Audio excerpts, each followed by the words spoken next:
Hey guys, this is Sean from sean.com, and in this video we are going to perform a detailed benchmarking test on our Huawei Mate S smartphone. So the benchmarking application which we are going to use today are AnTuTu benchmarking, Basemark OS II, Geekbench 3 and Quadrant Standard. Out of these four we have already performed the AnTuTu benchmarking and the Basemark OS II because these two applications are very time consuming. So just to save your time, we have already performed the test and we will have a look on the scores of these two tests only, and the rest of the test we will do right here in front of you.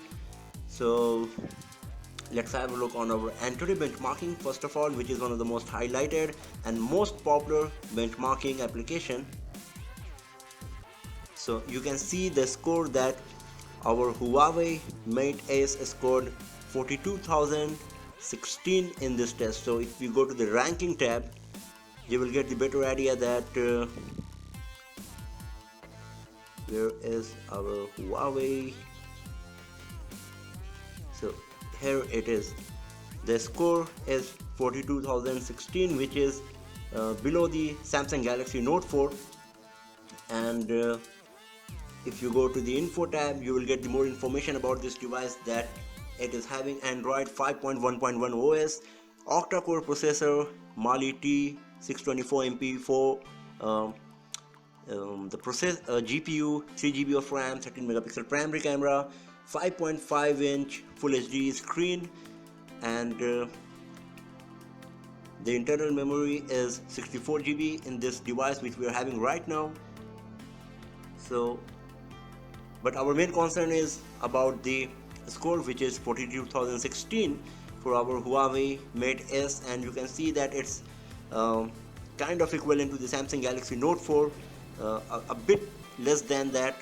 So if you have used the Samsung Galaxy Note 4 already, so you should be knowing that the Huawei Mate S is going to be pretty much similar to that device in terms of performance. But let's have a look on our remaining test and we will see that how good our Mate S is performing in those tests. So here we go with the Basemark OS II, which we have already performed, and let's go to the results section, and here we go. So you can see that the overall score is 802 for the system. It's 1396, that's equivalent to 1400 for memory read-write speed. The RAM performance, it's 848, which is still good. For the graphics, it's 537 only, which is not so good because it's using Mali T628 MP4 GPU, which is not so good in terms of performance, and you can see that it's affecting the overall score our Huawei Mate S is achieving right here. For the web browsing, it's 652, which is pretty good, but once again the overall score is 802 only. If you have a look on our previous benchmarking videos of another devices and compare this result with those devices, you will get the better idea that how good and in which section of smartphone our Huawei Mate S is performing. So let's go back and do the Geekbench 3 test right here in front of you, and here we go. So it's a small test and it's pretty quick as well. 20% of the test is already finished.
So the test is finished, and here is the score that our Huawei Mate S achieved. For the single core performance it's 804, and for the multi-core performance it's 3407. If you go to these individual tabs, we will get a better idea. So let's go over there, and you can see that our device's score is 804 for single core performance. If we go down this list, you can see that Motorola Moto X achieved 669 and LG Nexus 5 achieved 860. So considering the score our Huawei Mate S is achieving here, that's 804, it's supposed to come below the LG Nexus 5 in terms of performance.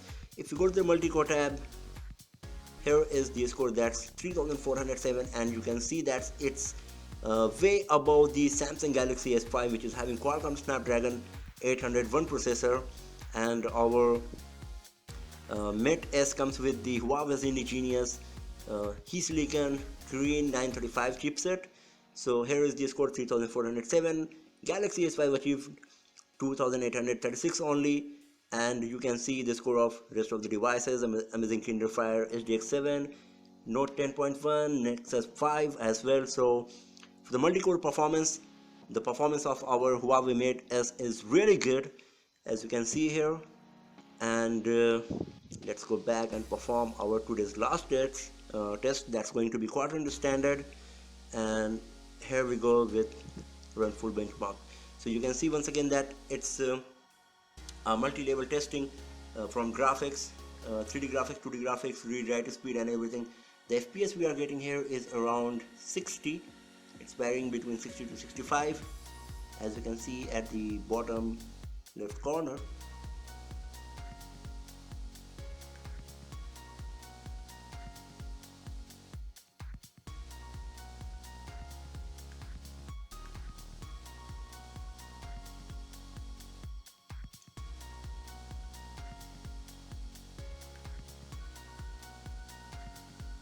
So the test is finished now, and here is the score. So our device has achieved 13,640, and rest of the devices available in this list for the comparison purpose are HTC One X, Asus Transformer, Prime, Motorola Atrix. All of these devices are pretty old. So if you just have a look on the chart, the performance, that how good the device is performing, you can see that the HTC One X performed only up to 5,000. It's below 5,000 actually, and our device is having 13,640, and rest of the devices are pretty backward as well, around 3,000 to 4,000 on this chart. So you should be getting idea that if you have used already the HTC One X or the Samsung Galaxy Tab 10.1 or Nexus 2 or any of these devices, that Huawei Mate S is performing pretty well with respect to all these devices, including the HTC One X, and the overall performance should be very nice. Though for the AnTuTu benchmarking, the score was not so great, and also for the Basemark OS II, it was because of the our poor GPU, which is used in Huawei Mate S. But for rest of the thing, the performance is really very nice of our Huawei Mate S, and it's achieving as good as Samsung Galaxy S5 and way above it as well. So thanks for watching the video, friends, and do not forget to subscribe the channel for more videos, tips and tricks and hands-on reviews like this. Have a nice day.